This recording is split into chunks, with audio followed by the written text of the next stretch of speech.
O despertar da mente, um chamado espiritual ou uma ilusão moderna. Há momentos em que tudo parece igual por fora, mas algo dentro de nós muda, sem aviso, sem explicação.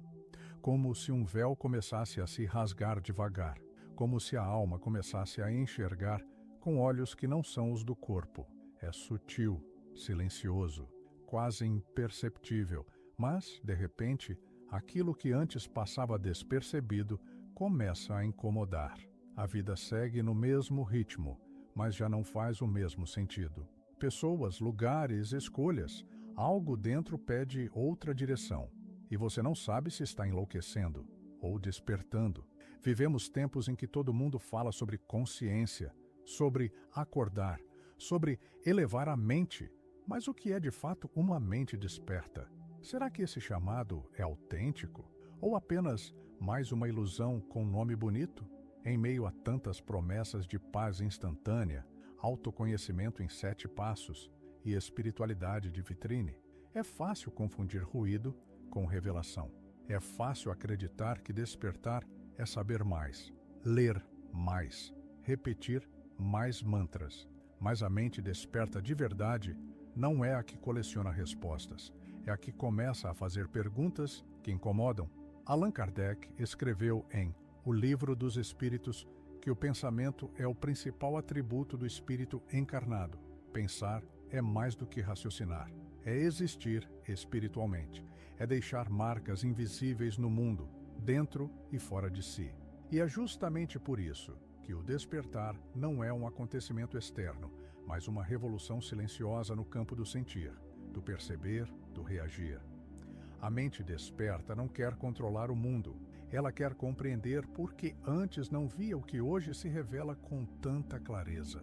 Joana de Ângeles nos convida a essa travessia quando diz: o autoconhecimento é a chave que rompe o cárcere da ignorância espiritual, porque há prisões que não têm grades. Há cárceres feitos de padrões mentais repetidos, culpas não digeridas, dores não olhadas. E muitas vezes, o que chamamos de vida normal é apenas uma forma mais refinada de sonambulismo existencial. Seguir acordado por fora, mas dormindo por dentro. Até que algo rompe. Um luto, uma crise, um vazio que não se preenche. E então, a pergunta surge: o que realmente muda quando a mente desperta? É o mundo que muda? Ou somos nós que passamos a ver com outros olhos o que sempre esteve ali? O espírito, diz Kardec, é como um aluno em diferentes níveis de consciência. Há os que ainda não compreendem, os que resistem e os que, por fim, começam a se lembrar.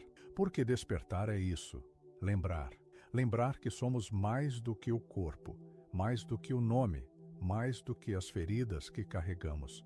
É o início de um caminho que não oferece garantias, mas que oferece sentido, o sofrimento como gatilho do despertar. Quase sempre, a dor chega antes da compreensão. A alma acorda não quando está confortável, mas quando tudo desaba.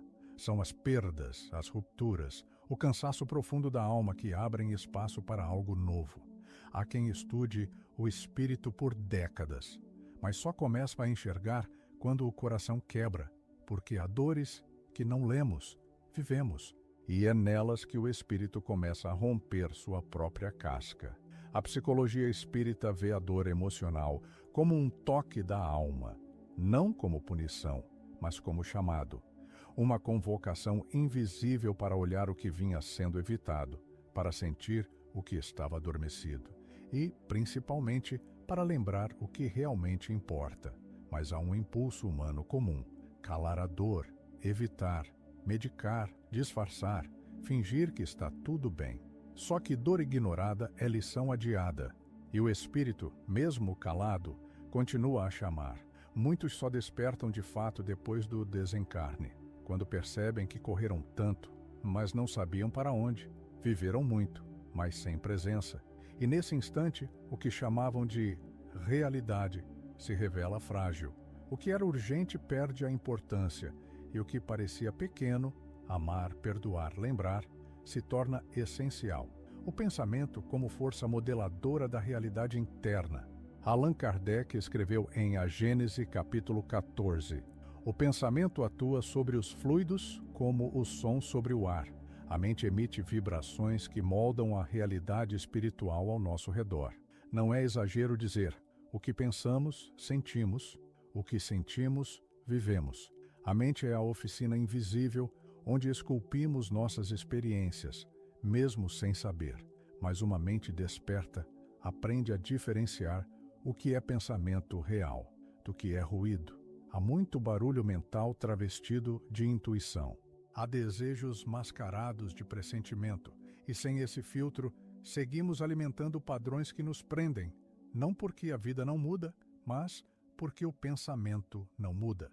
Existe uma crença perigosa, a de que basta pensar positivo para tudo se transformar. Mas pensar com profundidade vale mais do que repetir afirmações. Não se trata de sorrir para tudo, mas de olhar com lucidez, mesmo onde há dor. A mente desperta não finge, ela percebe, questiona e então escolhe. Quantas vezes repetimos as mesmas ideias, os mesmos medos, as mesmas respostas automáticas, sem sequer notar? E então dizemos que a vida não anda. Mas como andar, se o pensamento gira em círculos? O despertar que confunde lucidez ou arrogância espiritual. É fácil se perder quando se começa a ver mais. Porque o ego é sutil, ele se veste de luz, de humildade, de conhecimento, mas julga, isola, pressiona, fala alto, acha que sabe e acredita que por ter entendido algo já se tornou melhor do que quem ainda não viu. Esse tipo de despertar é um desvio. É como acender a luz só para apontar as sombras dos outros. Mas uma alma realmente desperta se volta para si, fala pouco, escuta mais, observa sem condenar, ama sem exigir retorno e sabe que ainda está no início. Joana de Ângeles nos lembra que a mente desperta é silenciosa, não exibicionista, porque o espírito que desperta primeiro vê sua própria sombra e entende que todos estão no seu tempo. Ninguém desperta porque quer, desperta porque precisa e porque está pronto, mesmo que não saiba. A verdadeira lucidez dói um pouco. Ela mostra verdades que preferíamos não ver, mas também traz paz. Porque onde antes havia exigência, nasce compaixão. Onde havia comparação, brota respeito. A mente desperta não quer convencer ninguém. Ela apenas segue, com fé e discrição.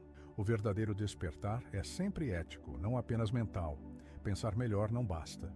É preciso viver melhor. A mente pode se expandir, estudar, compreender, mas se o comportamento não muda, o despertar não passou de vaidade espiritual. O conhecimento que não se torna bondade é desperdício. Kardec escreveu: a verdadeira sabedoria está em saber aplicar o bem que se conhece. O que você faz com o que sabe? Essa é a pergunta que separa o despertar real do despertar ilusório. Porque não é sobre entender o Evangelho, é sobre se tornar alguém que o encarna. Há quem desperte e siga julgando, há quem entenda, mas continue ferindo. E há quem, em silêncio, comece a mudar gestos pequenos. Começa a escutar mais o outro, a falar com mais gentileza, a recusar o que antes aceitava sem pensar. Esse é o verdadeiro sinal. Há muitos relatos de pessoas que, ao compreenderem o peso espiritual de suas escolhas, mudaram hábitos invisíveis, largaram o álcool, o vício da reclamação, o hábito de se vitimizar. E não porque alguém mandou, mas porque a alma entendeu. E quando a alma entende, ela não volta atrás. Metáfora espírita, o despertar como o nascer do sol. Antes do sol, vem a sombra. Antes da luz, vem o frio da dúvida. A noite espiritual antecede o dia da lucidez. E isso não é erro, é processo. Despertar é gradual, como o amanhecer que clareia aos poucos. Primeiro, uma tênue mudança de cor. Depois, contornos. E por fim, o sol. A alma também desperta assim. Primeiro, estranha. Depois, questiona. E por fim, aceita. Cada encarnação é um novo dia. Cada vida é uma nova chance de ver com mais nitidez o que antes parecia confuso. Mas como manter-se desperto diante da dor, da rotina, da frustração? Com pequenas práticas, uma oração feita com verdade, um gesto de perdão mesmo sem resposta, uma escolha ética mesmo sem aplausos. A alma não precisa de barulho para continuar acordada. Ela precisa de coerência. Despertar não é euforia, é perseverança. Não é milagre, é disciplina interior. É manter-se lúcido mesmo quando tudo em volta grita para adormecer de novo. É manter a chama acesa, mesmo quando ninguém mais acredita. Conclusão: a mente desperta não muda o mundo, mas muda o espírito que o habita. Allan Kardec nos ensina: a evolução é lenta, progressiva e exige uma consciência humilde da própria ignorância. Despertar, portanto, não é saber mais que os outros, é reconhecer que ainda há muito a aprender e escolher aprender com amor. Joana de Ângeles nos lembra: a verdadeira mente desperta vive em paz com o processo, não com o resultado. Porque não se trata de ser perfeito, mas de ser verdadeiro. Não se trata de saber tudo, mas de se manter disponível à transformação. O pensamento é a ponte entre o instinto e a razão espiritual. É por ele que decidimos todos os dias quem seremos, o que calamos, o que sentimos, o que plantamos no campo invisível da existência. Despertar é lembrar que somos espíritos em jornada, que nada termina, que a dor também ensina e que a vida, apesar de tudo, continua. E se você sente que algo mudou dentro de você, talvez seja esse o seu momento, talvez esse seja o instante em que a sua mente começa a despertar. E com ela, tudo em você começa a renascer.